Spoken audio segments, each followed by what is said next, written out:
in probably one of the most haunted places in the world. Everything in here has been taken from some place. Welcome to Seekers of the Supernatural. My name is Tony Spera. I'll be your moderator tonight.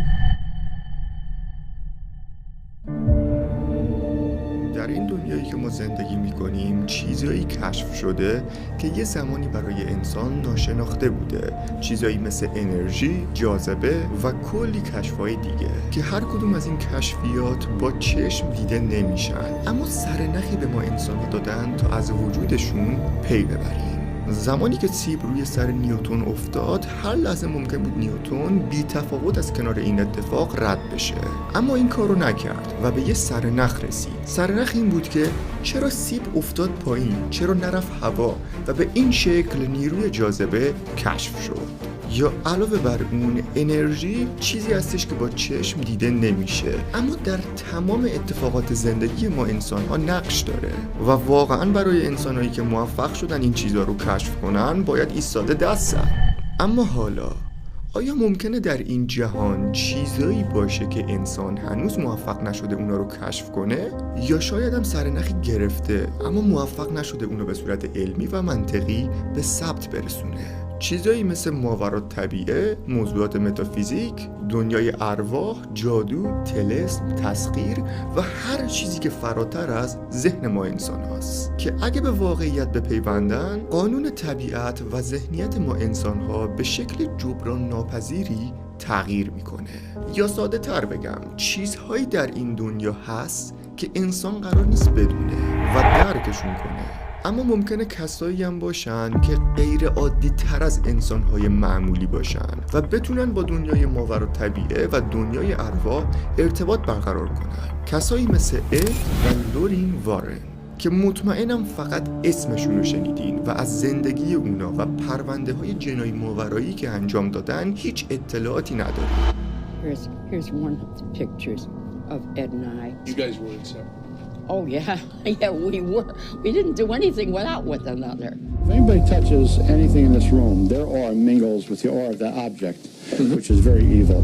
What are you guys? Well, we've been called ghost hunters, paranormal researchers. But we prefer to be known simply as Ed and Lorraine Warren. اگه فیلم کانجورینگ رو دیده باشید که بعید میدونم کسی ندیده باشه، دو شخصیت در اون فیلم هست به اسم اد و لورین. کار این زوج بررسی پرونده های جنایی ماورایی هستش، یعنی اگه خونه‌ای توسط ارواح تسخیر شده باشه یا کسی جن زده شده باشه، اد و لورین اولین کاری که انجام میدن اینه که با تجهیزات وارد اون خونه میشن تا مطمئن بشن آیا این خونه واقعا تسخیر شده است یا نه، چون ممکنه اتفاقات ترسناکی که توی اون خونه میفته دلایل منطقی هم داشته باشه. و بعد از اینکه مطمئن شدن خونه تسخیر شده و با انجام دادن یه سری روش‌های خیلی خاص اون پرونده رو حل میکنن. و اونایی که فیلم کانجورینگ رو دیده باشن کاملا فهمیدن من چی گفتم. اما اینو میدونید که ترسناکتر از خود فیلم کجای فیلمه؟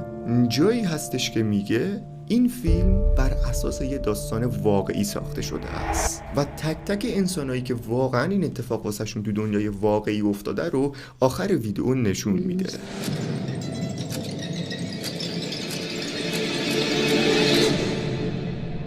اما جالبه که بدونید سری فیلم‌های آنابل و کانجورینگ از روی اتفاقاتی که اد و لورین تجربه کردن نوشته شده و ساخته شده و لورین عروسک واقعی آنابلو که پارچه‌ای هستش توی موزه خودش ازش نگهداری می‌کنه. This is the worst thing in here. So you can take the picture, but I'm not going to stare at it because bad harm on a lot of people. سلام بروبچ، چه خبر؟ بدون هیچ حرف اضافه‌ای بریم زندگی نامه اد و لورینو و ترسناکترین پرونده های جنایی ماورایی که انجام دادن از جمله خانه امیتویل با هم بررسی کنیم. ادوارد وارن ماینی متولد 7 سپتامبر سال 1926 و همسرش لورین ریتا وارن متولد 31 ژانویه 1927 معروف به زوج اد و لورین. ادوارد طبق مطالبی که در ویکی‌پدیا منتشر شده یک شیطان شناس و یک نویسنده خودآموز بوده، اما همسرش لورین یک مهارت و استعداد عجیبی درون خودش داشت و اون این بود که میتونست با دنیای ارواح ارتباط برقرار کنه، یا بهتر بگم یک مدیوم بوده. این زوج به شدت به خدا و شیطان باور داشتن و افراد زیادی بودن که با عقاید و نحوه به شهرت رسیدن اد و لورین کاملا مخالف بودن. کسی که میگه تحقیقات زوج وارن در مورد پرونده امیتیویل چرنده و یه مشت مهملاته. خب معلوم شده که مورد امیتیویل یه دروغ شاخدار بوده و این دوستان هرگز ثابت میخوان نشده. چرا شده؟ خیلی راحته که بیرون نگات بشینی و داستانشون رو به سخره همراه بگیری. همسرش با جادو و جنبل کاری میکنن که بقیه هم به روح اعتقاد پیدا کنن. دکترای شما دقیقاً تو چه رشته‌ایه؟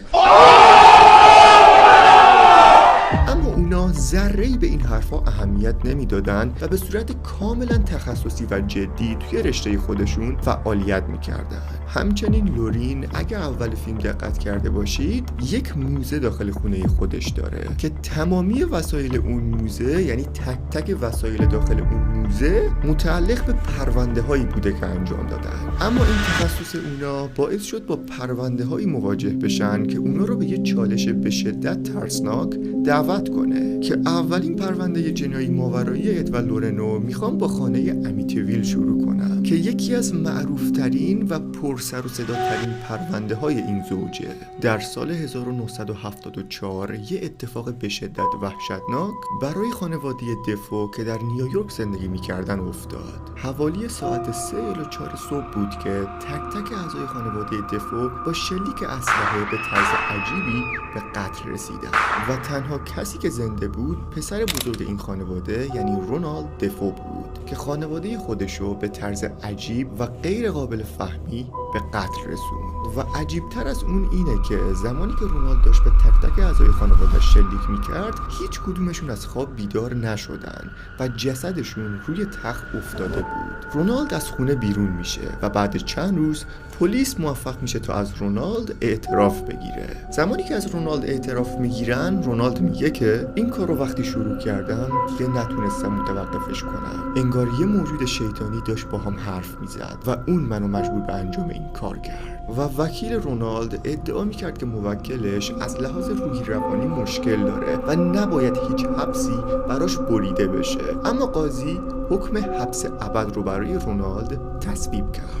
اما در همین حین یه خانواده به اسم لوتس تصمیم به خرید این خونه رو میگیرن، با اینکه از تمامی اتفاقات داخل این خونه مطلع بودن بازم این خونه رو خریدن. خانواده لوتس هنگام اسباب کشی از یک کشیش خواستن که بیاد خونه رو پاکسازی کنه و زمانی که کشیش وارد خونه میشه و داره کارش رو انجام میده متوجه یه نیرو و انرژی خاصی میشه، اما توجهی بهش نمیکنه و وارد یه اتاق میشه که در همین حین ناگهان یه صدایی میشنوه که بهش میگه از اینجا برو بیرون.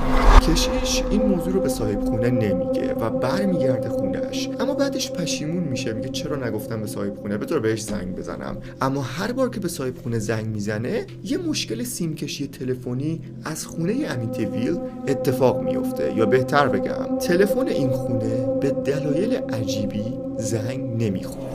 بعد از گذشت 1.5 ماه خانواده لوتس که خونه رو خریده بودن به دلیل اتفاقات وحشتناکی واسهشون توی خونه میافتاد بدون اینکه وسایلشون رو جمع کنن از اون خونه فرار کردن. History of Amityville to the background of the house. اتفاقات وحشتناک چی بود؟ پدر خانواده یعنی جورج لوتس هر شب رأس ساعت 3:15 از خواب میپرید و مدام کابوسای وحشتناکی میدید و زمانی که یکم تحقیق کردن متوجه شدن که علت این که جورج لوتس رأس ساعت 3:15 شب از خواب میپره به این خاطره که رونالد خانواده خودش رو دقیقاً رأس ساعت 3:15 شب به قتل رسوند. اتفاق بعدی رو میخوام از زبون خود اد و لورین که توی یه مصاحبه داشتن راجبش حرف میزدن واسهتون به نمایش بذارم. Experience last week of where I felt as I was being smothered.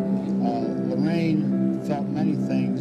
She as a clairvoyant, would be more sensitive. بعد از گذشت چند وقت صاحب خونه سراغ اد و لورین میره تا اتفاقاتی توی خونه امیتیویل رو بررسی کنن. اد و لورین با اندکی تجهیزات وارد خونه میشن و چند روز رو اونجا میمونن. بعدش اد که یه دوربین مادون قرمز قدیمی با خودش داشته اونو توی راهروی اتاق قرار میده تا اگه موجودی توی اون خونه است ثبت دوربین This بشه. picture with infrared film is taken, but this next picture that we're going to see I think this is an astonishing picture. و اینم بگم که طبق حرفایی که اد و لورین میزنن توی اون خونه در اون لحظه هیچ بچه‌ای نبوده، اما دوربین مادون قرمز این تصویر به شدت وحشتناک رو در راهروی خونه ثبت میکنه. This was the room of one of the young boys who was murdered there. Evil spirit, Ed? Positively. Everything about this house was evil. همچنین صاحب خونه ادعا میکرد شب وقتی خواب بود رادیوی طبقه پایین روشن میشد و وقتی بلند میشد و میرفت پایین سمت رادیو یهو رادیو خاموش میشد.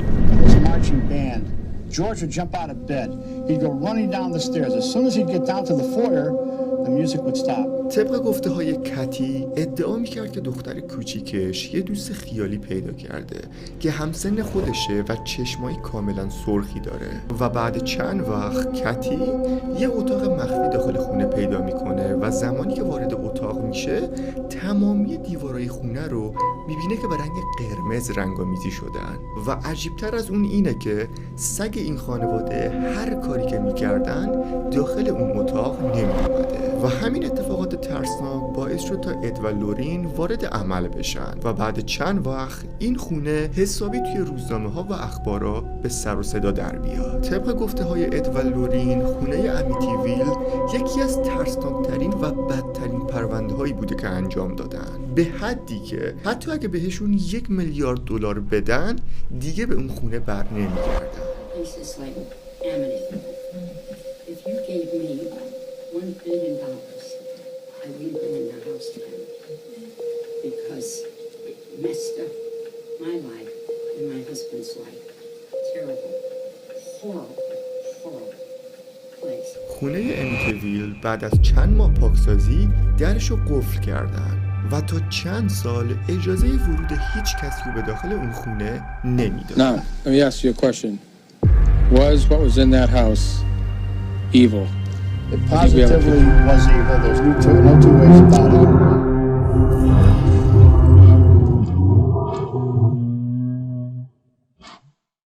اما الان اون خونه کلاً بازسازی شده به خاطر اینکه گردشگرا رو از رفتن به اون خونه منصرف کنن با این کار. پرونده امیتیویل یکی از جنجالی ترین پرونده هاست و حرفای مثبت و منفی زیادی راجبش میزنن. اولین حرف اینه که اون موجود شیطانی که باعث شد رونالد دست به قتل خانوادش بزنه از کجا پیدا شد و هدفش از این کار چی بود و خیلی‌ها ادعا می‌کردن داستان خونه امیتیویل کلاً جنبه سرمایه‌گذاری داشته و اصلاً واقعی نبوده. چرا؟ چون کلی کتاب، کلی مقاله، کلی فیلم و هر چیزی که فکرشو بکنین راجع به این داستان ساخته شده و همین موضوع باعث شد خیلی‌ها با دید منفی به این قضیه نگاه کنن. در هر حال قضاوت این داستان اینکه آیا واقعیه یا نه رو به شما میسپارم. به صورت منطقی و با دلیل حتما توی کامنت‌ها بنویسید. پرونده ماورایی خانه آنفیلد. پرونده هایی که توی این ویدیو واسهتون آماده کردم جزو معروفترین و ترسناکترین پرونده های اد و لورینن، اما این پرونده واسه من یکی به شدت ترسناک بود و گفتم بعد نیست که واسهتون دوباره توضیحش بدم، با اینکه ممکنه خیلی راجبش اطلاعات داشته باشن و داستانشو بدونن، اما خب حالا هم یادآوری میشه هم کسایی که اطلاع ندارن مطلع میشن. In August 1977, strange things began to happen in a quiet North London suburb. در سال 1977 خانواده‌ای به اسم هاکسون دارای چند فرزند بودند. مادر این خانواده به یه سری از دلایل از شوهرش جدا شده بود و همین اتفاق باعث شد تا در موقعیت مالی ضعیفی قرار بگیره. بعد چند ماه پس‌انداز کردن مادر خانواده موفق شد یه خونه قدیمی مبله در پایین شهر شمال لندن واسه خودش اجاره کنه وقتی اونا وارد خونه میشن چند شب اول نهایت لذت رو از اون خونه بردن و غرق در خوشحالی بودن. اما بعد چند شب اتفاقاتی افتاد که همسایه ها رو از شدت ترس میخکوب کرد. در یکی از شبها پسر کوچیک خانواده یعنی جان هاکسون و جنت هاکسون دختر 11 ساله خانواده به مادرشون گفتن که شبا وقتی خوابن یکی پتو رو از روی پاهاشون میکشه و حتی جنت ادعا کرد که یه موجود نامرئی قصد داشت با پرده اتاقش اونو بکشه و خفه کنه. در نهایت یه شب وقتی مادر خانواده توی اتاق بچه‌هاش بوده با چشمای خودش دید که یه کمد از اون سمت اتاق به سمت دیگه اتاق حرکت کرد. کلمه‌ام نمیخوام بشنوم، همتون برگردین تو تختاتون.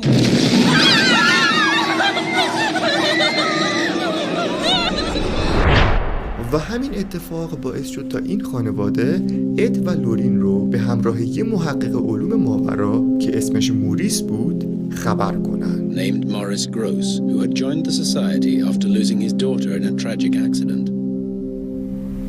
اما قبل از اینکه اد و لورین برسن مادر خانواده 2 افسر پلیس رو برای چک کردن خونه صدا زده بود تا بیان خونه رو بررسی کنن و طبق حرفایی که این 2 افسر پلیس میزنن میگن که زمانی که ما وارد خونه شدیم ابتدا از داخل دیوارای خونه صدا میومد و ناگهان صندلی که مقابلمون بود به حرکت در اومد و چندین سانت جابجا شد. وقتی اد و لورین به همراه تیمش وارد این خونه میشن و اول باید مطمئن میشدن که آیا این خونه واقعا تسخیر شده است یا نه. به خاطر همین هر جایی که حس کردن لازمه دوربین عکاسی گذاشتن تا اگه اتفاقی افتاد بتونن ثبتش کنن. شب اول و دوم هیچ اتفاق خاصی نیفتاد، اما از اون شب به بعد اتفاقات اوج پیدا کرد. دوربینی که در اتاق جنت و خواهرش گذاشته شده بود تصویر جنت رو ثبت کرد که در هوا معلقه و به حالت عجیبی داره فریاد میزنه که این اتفاق چندین بار در حین این عملیات افتاد. آره نشونشون بده.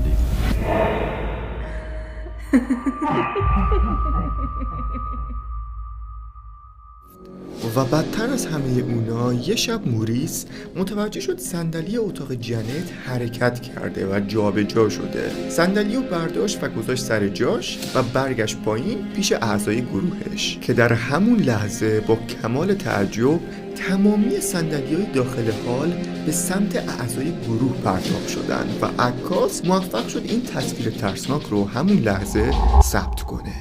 بعد چند روز این خبر به عنوان مهمترین خبر در روزنامه‌ها چاپ میشه و کانال‌های تلویزیونی زیادی با خانواده هاکسون مصاحبه انجام میدن.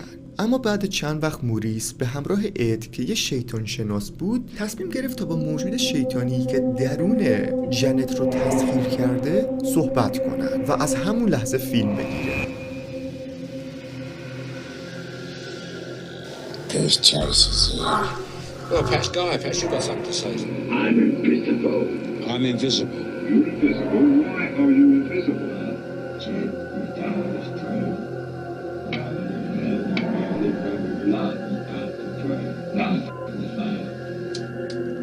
This voice is coming from an 11-year-old girl.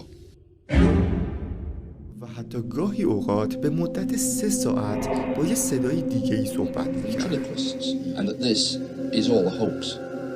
How would you react to that? Talk like that for 5 minutes or so and you're going to start doing damage to your throat. And yet this voice used to speak up to 3 hours at a time, not continuously. Tell me where you are at the moment in the room. On top of Janet. Why do you sleep on top of Janet? It's my bed.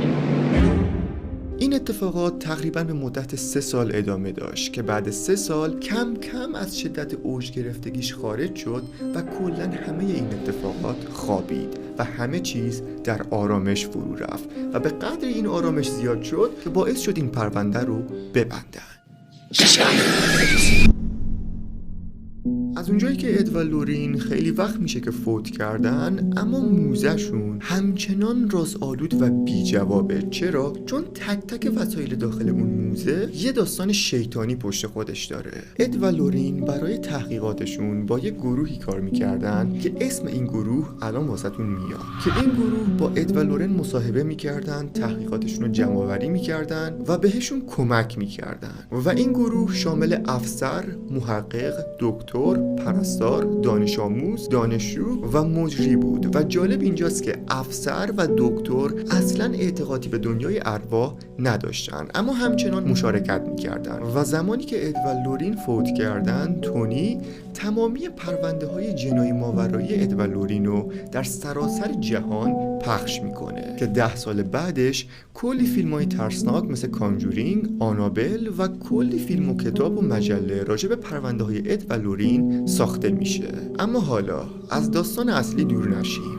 موزه اد و لورین جایی هستش که طبق گفته های خودشون رازهای زیادی اونجا مخفی شده و اجازه ورود هر کسی رو به اونجا نمیدن. یکی از عجیبترین وسایل داخل اون موزه که بعید میدونم کسی اونو بشناسه، عروسکی هست به اسم عروسک سایه.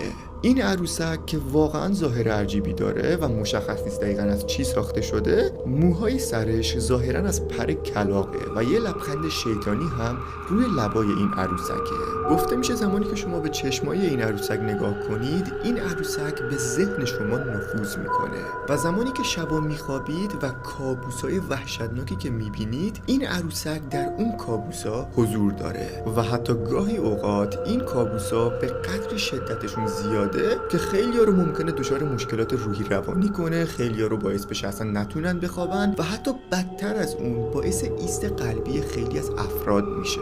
سوالی که واسه من اینجا پیش میاد اینه که این عروسک هر چی داستان داره باشه، اوکی، قبول، همه اینا قبول. چرا الان در عصر الان در سال 2023 راستی سال 2023 مبارک، خلاصه در سال 2023 چرا مثلا یه دانشمند، یه آتئیست که به هیچی اعتقاد نداره و چند تا کسی که از لحاظ روحی روانی مشکل ندارن و نمیدارن و این عروسک رو باهاشون تست نمیکنن، مثلا چند تا آدم این عروسک رو تست کنن ببینن آیا واقعا کابوساشون میاد یا نه و به این دلایل تحقیق کنن، به ثبت برسوننش علمی و منطقی. چرا این کار رو نمیکنن واقعا؟ و خب ممکنه فقط در حد یه حرف باشه که بازم قضاوت با خودتون. مثال بعدی من عروسک آنابل هستش که یکی از این دیگه براش خیلی معروفه، یکی از معروفترین پرونده های اد و لورین هستش این پرونده، یعنی حتی از خانه امیتویل هم این پرونده معروف تره. با اینکه مطمئنم 99% شما داستان واقعی عروسک آنابل رو میدونید، من تصمیم گرفتم به صورت فراخلاصه داستان عروسک آنابل رو واسهتون توضیح بدم. داستان این عروسک از این قراره که یه مادر این عروسک رو از دست دوم فروشی واسه دختر 28 سالش میخره و اونو برای یه مناسبتی واسه دخترش هدیه میده تا دخترش از تنهایی در بیاد. اسم این دختر دونا هستش و زمانی که عروسک رو میگیره به شدت عاشق این عروسک میشه، اما بعد از گذشت چند ماه متوجه حرکات عجیبی در عروسک میشه. یک بار که دونا عروسک رو روی تخت گذاشته بود و رفت سر کار، وقتی برگشت متوجه شد عروسک جاشو عوض کرده و روی صندلی میز ناهارخوری داخل آشپزخونه نشسته و با چشماش مستقیم دونا رو نگاه میکنه. بعد از گذشت مدتی اتفاقات از کنترل خارج شد و این عروسک به قدری خطرناک شده بود که تصمیم گرفتن با اد و لورین تماس بگیرن. زمانی که اد و لورین میرسن به خونه دونا، متوجه میشن پرونده این عروسک یکی از عجیبترین و غیر قابل باورترین پرونده هایی بوده که باهاش برخورد کردن. چرا؟ چون این عروسک کارایی میکرد که قدرتمندترین انسان روی زمین هم قادر به انجام دادن اون حرکات نبود و به قدری این عروسک برای دونا و رفیقش خطرساز شده بود که عروسک رو به موزه خودشون منتقل کردن. اما داستان پیشین آنابل، یعنی قبل از این که مادر دونا این هدیه رو واسه دخترش بخره، یه داستان متفاوت تری جالبی داره. داستان این عروسک از اینجا شروع میشه که یه پدر این عروسک رو واسه دختر کوچیک خودش درست میکنه و بهش تقدیم میکنه. این دختر که عاشق این عروسک بود به همراه پدرش سوار ماشین میشه و یه مسیری رو طی میکنن که متاسفانه پدر این دخترش رو بر اثر یه تصادف رانندگی از دست میده، در حالی که دخترش عروسکش رو بغل کرده بود و به این شکل روح دختر اون مرده وارد جلد عروسک شده بود و پدر این دختر که طاقت دیدن این عروسک رو نداشته اونو به یه دسته دوم فروشی میفروشه که بعدش مادر دونا میاد و اون عروسک رو میخره. یعنی داستان واقعی عروسک آنابل اینه، تا حدی البته، که از نظر من اگه بخوایم بازم از دید علمی منطقی به این داستان نگاه کنیم کاملا اشتباهه، چون اصلا این موضوعات این مدلی رو نباید با منطق پیش برد و کلا منطق رو باید گذاشت کنار، چون این موضوعات یه چیزی فراتر از فهم و منطق و درک ما انسان هاست. اما اگه بخوای از نگاه منطقی بهش نگاه کنی، خود موجودات ماورایی مثل ارواح و اجنه و شیطان و غیره از لحاظ علمی منطقی تایید نشدن. اون وقت چطور میشه یه عروسک توسط ارواح تسخیر بشه؟ یه عروسک پارچه‌ای که خیلی راحت میتونی اون آتیش بزنی و هر کاری باهاش بکنی و اصلا امکان نداره یه عروسک پارچه‌ای بتونه چنین کارایی رو انجام بده که خب بازم قضاوت با شماست. که خود من به شخصه با اینکه عاشق دنیای ماورا و متافیزیک و دنیای ارواح و اینجور حرفام و دیوانه تحقیق و حساب فیلم دیدن راجع به این موضوعات هستم، با پرونده خونه امیتیویل بیشتر میتونم کنار بیام تا این آنابل، چون از نظر من عروسک آنابل، حالا اگه تمام این پرونده های اد و لورین کاملا واقعی باشن که حالا باز قضاوت با خودتون، عروسک آنابل رو من اسم میکنم بیشتر جنبه تجاری داشته. یعنی بیشتر جنبه این داشته که یه شخصیتی بسازن که اصلا پوزه هر چیزی رو بزنه. شما فرض کنید موزه اد و لوره، این موزه اگه عروسک آنابل توش نبود خب مسلما اونقدر طرفدار نداشت و تنها جذابیت موزه اد و لورین همین عروسک آنابل هستش که توی یه قفسه نگهداری میشه و ممکنه خیلی از گردشگران رو به خودش جلب کنه، که همین الانم خیلی به حساب سرمایه و درآمد دارن کسب میکنن از طریق همین عروسک آنابل.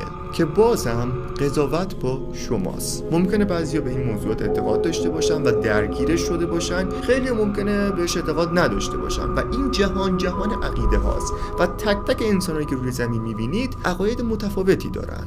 و اما آخرین پرونده، قبرستان یونیون. قبرستان یونیون یکی از معروفترین و نفرین شده ترین قبرستونای آمریکاست، البته تا حدی که یه افسانه به شدت وحشتناک هم پشت خودش داره. خیلی‌ها ادعا میکنن که این قبرستون توسط یه روح سفیدپوش تسخیر شده و هیچ کس جرأت موندن در اون قبرستون رو نداره. اوایل فکر میکردن که آره این در حد همین افسانه است، تا اینکه لورین خودش به شخصا اومد گفت که من زمانی که وارد اون قبرستون شدم با چشمای خودم یک زن سفیدپوش رو داخل قبرستون دیدم و حتی موفق شدم از اون عکس بگیرم. که راستش من عکس رو نتونستم درست حسابی پیدا کنم. فکر کنم منظور لورین همین فیلمیه که الان میخوام بهتون نشون بدم.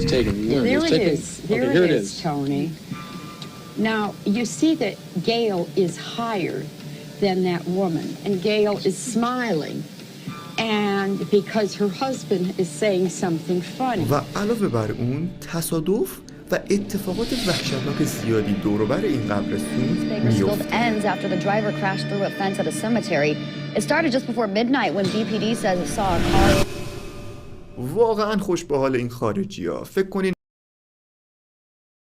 شده ترین قبرستون ها رو دارن، تسخیر شده ترین خونه های تاریخ رو دارن، ترسناک ترین افسانه ها رو دارن، ترسناک ترین موزه ها رو دارن. یعنی واقعا واسه من و شمایی که عاشق ترس و عاشق این موضوعاتیم اینجا بهشته. ایران چی با ایران فقط یه جنگل جیغ داره که اونم وقتی وارد جنگل هم نیست، یه باغه که وقتی وارد باغش میشی صاحب باغ با بیل میفته دنبالت، میخواد یه حرکت های دردناکی رود بزنه که اصلا کلا صدای جیغی هم نمیاد توش. اصلا ای بابا یه جا هم نیست ما بریم حال کنیم. خلاصه این بود از ویدئوی امشبمون و خیلی خوب برو بچ، اینم از زندگی نامه اد و لورین و ترسناک ترین پرونده های جنایی ماورایی که انجام دادن. سعی کردم به صورت کاملا خلاصه این پرونده ها رو واسهتون تعریف کنم که هم کمتر خسته بشین، همون هیجانه چی میگن روندش ادامه داشته باشه و اوف نکنه. و خلاصه امیدوارم از این ویدیو لذت برده باشید. اگه از این ویدیو لذت بردید حتما این ویدیو رو لایک کنین، از نظراتتون رو توی کامنت ها بنویسید و این فیلمو واسه هر کسی که عاشق این موضوعات چه هست چه نیست بفرستین. خلاصه مرسی که فیلمو تا اینجا تماشا کردین. عشق من اینو